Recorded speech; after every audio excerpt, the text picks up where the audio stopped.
ទីបំផុតខ្ញុំរកឃើញទឹកធ្លាក់មួយកន្លែងដែលបងប្អូនភាគច្រើនទៅលេងភ្នំកលែមិនដែលបានទៅដល់ហើយទឹកធ្លាក់មួយកន្លែងនេះមិនទៅឆ្ងាយប៉ុន្មានពីភូមិអ្នកស្រុកទេក៏ប៉ុន្តែទឹកធ្លាក់មួយកន្លែងនេះទឹកស្រស់ស្អាតនិងទាក់ទាញចិត្តខ្ញុំខ្លាំងមែនទែនជាពិសេសយើងអាចទៅបោះតង់រីឡេកអ៊ីនចយបានទៀតផងឥឡូវចង់ដឹងថាទឹកធ្លាក់មួយកន្លែងនេះមានឈ្មោះអ្វីហើយទីតាំងនៅម្ដុំណាហើយផ្លូវចូលបែបណាខ្លះកុំភ្លេចតាមដានវីដេអូនេះរហូតដល់ចប់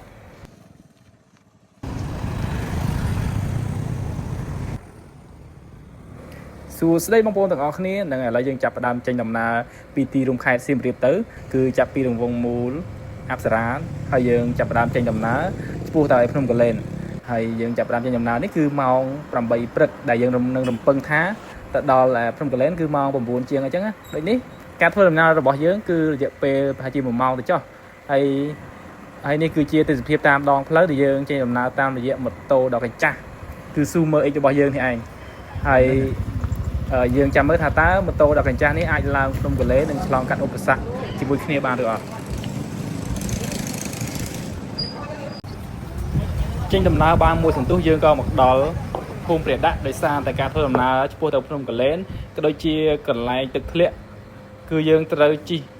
តាមផ្លូវឆ្លងកាត់ភូមិព្រះដាក់ហើយបន្ទាប់មកយើងក៏ដាក់នំបញ្ចុកមេតយសិនដើម្បីយកកម្លាំងនិងបន្ថែម power ដើម្បី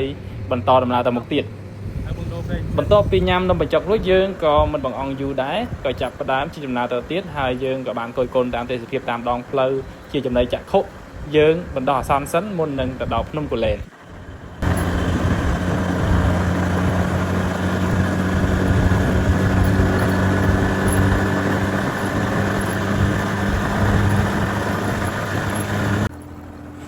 បញ្ចុះប្រហែលយើងក៏បានធ្វើដំណើរមកដល់ទីតាំងរបស់យើងហើយគឺ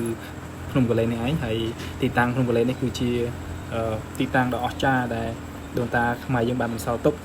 បាទហ្នឹងជាពិសេសភ្នំកលែនគឺជាទីតាំងដែលភ្ញៀវទេសចរក៏ដូចជា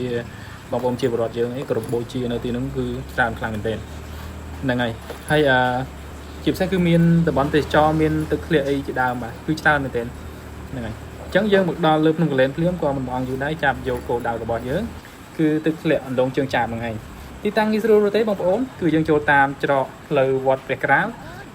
ហើយយើងទៅក្នុងភូមិបើសិនជាបងប្អូនមិនស្គាល់ទេបងប្អូនអាចសួរអ្នកភូមិនៅទីនោះទៅគេប្រកាសជាប្រាប់យើងថាយើងទៅផ្លូវណាផ្លូវណីហើយគឺអត់ពិបាកទេនិយាយទៅមិនថាទៅទីណាកន្លែងណាទេបើសិនជាបងប្អូនអត់ស្គាល់ផ្លូវឬក៏អត់ស្គាល់ទីតាំងអីយើងអាចយកមកធ្វើជាផ្លូវអញ្ចឹងយើងទៅដូចខ្ញុំមកទីតាំងអន្លង់ជើងចាបនេះអញ្ចឹងនៅពេលដែលខ្ញុំអត់ស្គាល់ផ្លូវអញ្ចឹងខ្ញុំបានឈប់នៅកន្លែងណាដែលមានមនុស្សដែលមានជាពលរដ្ឋរស់នៅអញ្ចឹងយើងអាចសួរទីតាំងកន្លែងគេហ្នឹងទៅថាយើងទៅផ្លូវណាផ្លូវណីអញ្ចឹងណា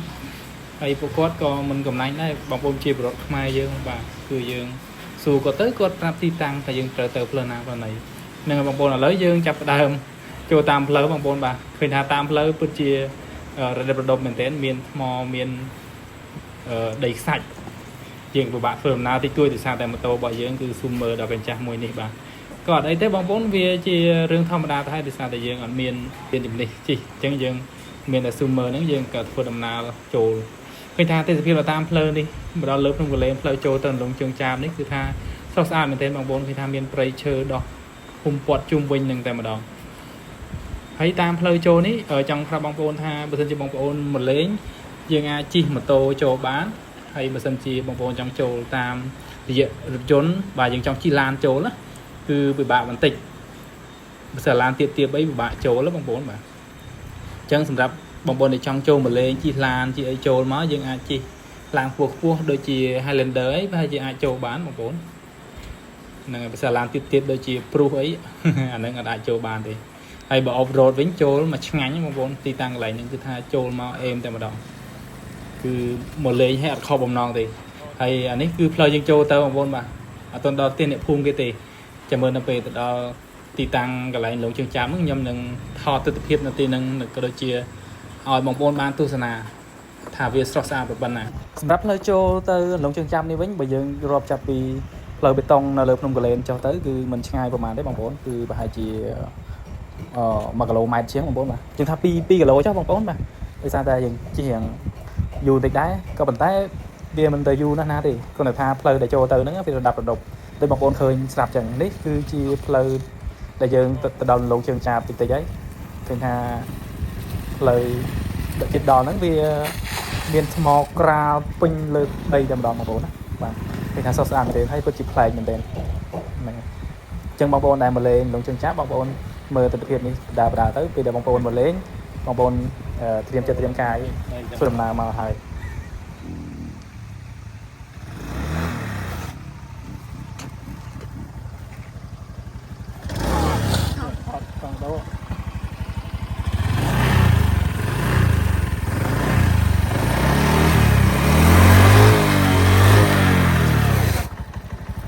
ឃើញម៉ូតូស៊ូមើកាចាស់ចឹងមែនតែខ្លាំងដែរណាបងប្អូនឡើងមកដល់លើភ្នំកលែនហើយជិះចូលពេញនឹងហើយបងប្អូនចូលព្រៃគ្រប់ដប់ជាមួយនឹងម្ចាស់វាគ្មានខ្លាចទេហើយចូលទៅចង់ឡើងភ្នំកលែនប្រហែលដងទៀតក៏បានដែរពិតជាខ្លាំងមែនទែនស៊ូមើកាចាស់របស់យើងក៏ប៉ុន្តែទោះបីជាវាពិបាកបន្តិចមែនយើងបានមកដល់ទីតាំងរបស់យើងហើយគឺអន្លង់ជើងចាបនេះឃើញថាទស្សនវិជ្ជានៅអន្លង់ជើងចាបនេះស្អាតខ្លាំងណាស់បងប្អូនអើយទឹកធ្លាក់អន្លង់ជើងចាបអ្នកទាំងអស់គ្នាវ៉ាវស្អាតខ្លាំងណាស់បងប្អូនអើយស្អាតណាស់នេះទឹកធ្លាក់អន្លង់ជើងចាបបងប្អូនបាទល្មមមកយើងអាចលេងទឹកបានបាទមើលនេះអេមណាមើលទេសភាពហ៎និយាយថាទេសភាពអេមតែម្ដងបងប្អូនទាំងអស់គ្នាបាទញាក់សាច់ជារួមទេសភាពមើលមកជ្រុងណាក៏ស្អាតដែរសម្បីតែទឹកធ្លាក់សម្បីតែធម្មជាតិបាទឃើញថាស្រស់ស្អាតមែនទែនអន្លង់ជើងចាបនេះបាទបងប្អូនទាំងអស់គ្នាបាទនេះយើងអាចមកលេងមកបោះតង់បានអ្នកទាំងអស់គ្នា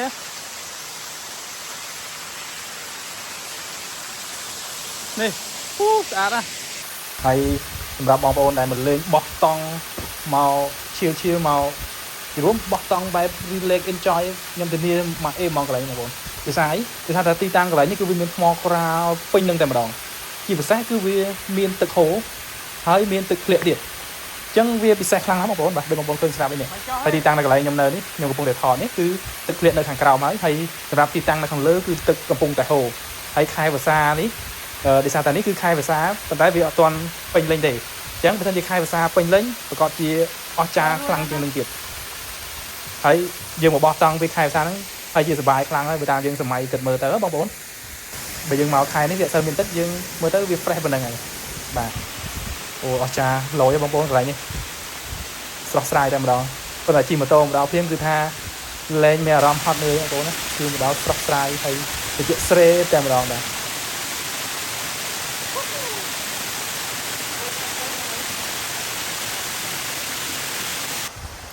ហើយសម្រាប់ទីតាំងកន្លែងបោះតង់វិញគឺនៅខាងលើបងប្អូននេះអានេះខ្ញុំថតតែកន្លែងមានទឹកហូរទេក៏ប៉ុន្តែបើសិនជានៅកន្លែងគៀនទឹកហូរហ្នឹងគឺថ្មសុទ្ធតែម្ដងបងប្អូនណាហើយអត់មានព្រៃអត់មានអីទេហើយបើនិយាយពីបរិយាកាសនៅទីនេះវិញគឺសុទ្ធតែល្អខ្លាំងណាស់បងប្អូនអញ្ចឹងបងខ្ញុំហ៊ាននិយាយថាសិនជាបងប្អូនមកបោះតង់ relax enjoy អីកន្លែងនេះគឺខ្ញុំធានា10លើ10តែម្ដងគឺថាអេមខ្លាំងណាស់បងប្អូន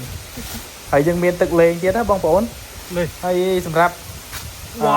រិស្ថានវិញបងប្អូនខ្ញុំឃើញថាបងប្អូនយើងដែលមកលេងមុនអីគាត់ថែរក្សាបរិស្ថានបានល្អបងប្អូនគឺគាត់អត់មានចោលសម្រាមចោលអីញ៉ៃផ្ដេសផ្ដាស់ទេអញ្ចឹងពីខ្ញុំទៅបងប្អូនដែលមកលេងក្រោយទៀត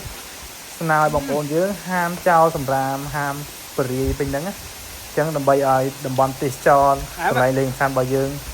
កាន់តែមានភ្ញៀវទេសចរច្រើនក៏ដូចជាយើងគួរឲ្យចង់ទៅលេងណាអញ្ចឹងបងប្អូនហាមចោលសម្រាម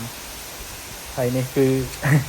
យើងបន្ទាប់ពីយើងលេងទឹកមិញបានបន្តិចឥឡូវយើងមកដាក់អាឡឹកបាន1ម៉ាត់2ម៉ាត់ដើម្បីយើងចេញដំណើរទៅវិញ